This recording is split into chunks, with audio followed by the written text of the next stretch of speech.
halwarara sambyur lintang komadap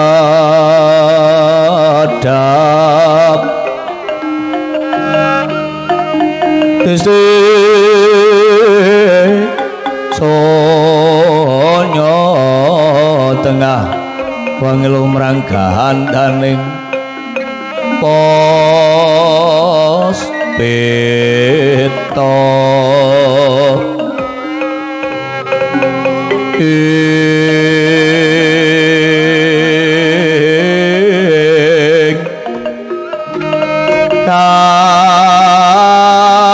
kareng yuaning putian nira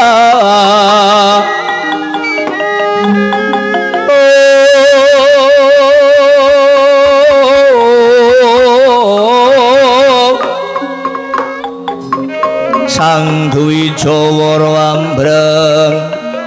ambreng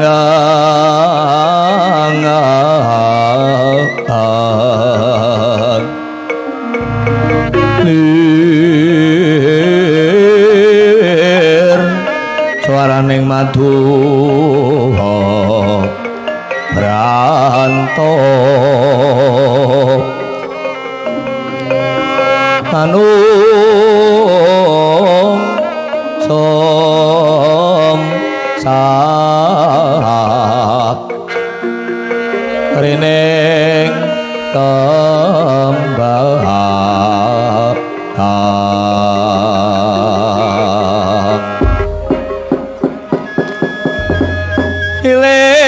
ilir-ilir andore osamilir kaijan raya-raya pasagora manten raya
gumantening wengi sajroning wengi durung ana sambeting carita amung ana gambaring Arga Tursina harga araning Gunung Tursina lirin dicatur sedaya ana gambaring segitiga minangka pelambang uriping manungsa mapan ning Tribawana triananing telu bawana alam juga alam kalbu alam kerampian wah alam gelanggengan Bojo ing gunungan ana sekar panca warna sekar tegese kembang panca lima warna rupa yen gayuh luhur asmaning Gusti ngarta marang sembah limang perkara dawuh agama kita nindaken salat limang waktu kang minangka dados cagaing agama kita ana gambaring kayu kasubari pangepapat godhonge sanga ngadege jejeg pangepapat wetan kidul kulon lor wadaging menungsa kanggonan nalapsir patang perkara bumi geni banyu kelawan angin wujud cahya abang ireng kuning lan putih yen sedulur papat manungsa supaya marahal wa mahlan mutmainah godhonge sanga uripe manungsa kapurba wiwara sangang perkara Parandene kekayon ngadeg jejeg pelinge wong tuwa arep ana lindhu sedina kaping 7. Aja nganti lali gandulan waton. Ya iku waton kang becik sabejo bejane wong kang lali, taksi bejo wong kang eling lan waspada. Ana gambare kemang-mang manungsa aja seneng panas baran marang kamuktene wong liya. Ana gambare manuk merak manungsa kudu tansah mrakati nganggo tepa slira yen diciwit krasa lara aja seneng nyiwit kelawan sepadha padaning titah. Ana gambare lutung manungsa kudu bisa lulut ing petung dina 7 ranggep 5 sasi 12 taun 8 windu sekawan. Dina 7 ana petungane Senin 4 Selasa 3 Rebo 7 Kemis 8 Jemah 6 Sabtu 9 Ahad 5 ranggeping dina manis ping pun wage miwah kliwon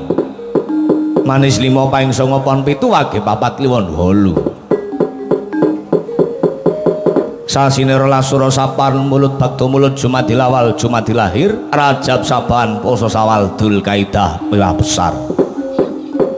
taune tahun 8 tahun alif tahun nihi tahun Jimawal tahun Ji tahun Dal tahun Bewawu tahun Jimahir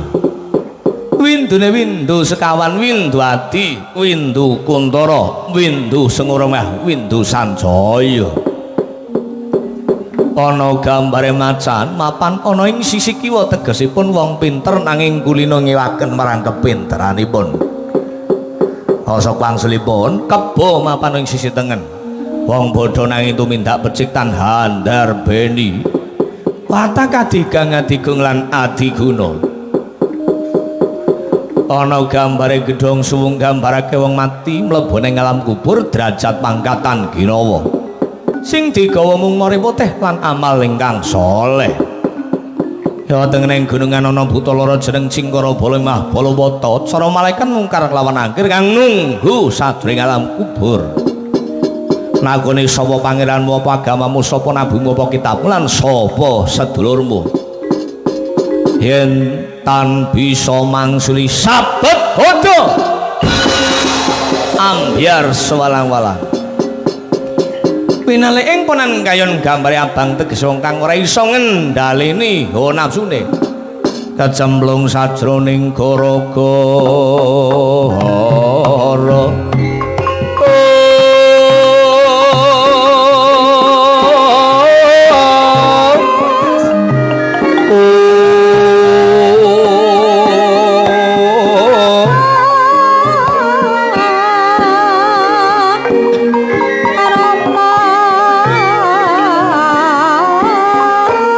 seneng kang gara-gara bumi langit kancing sing padha ya genes wicarane kades luwes sasolae yo waras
Klintong numpak andong ngebel tiklong alah kliklong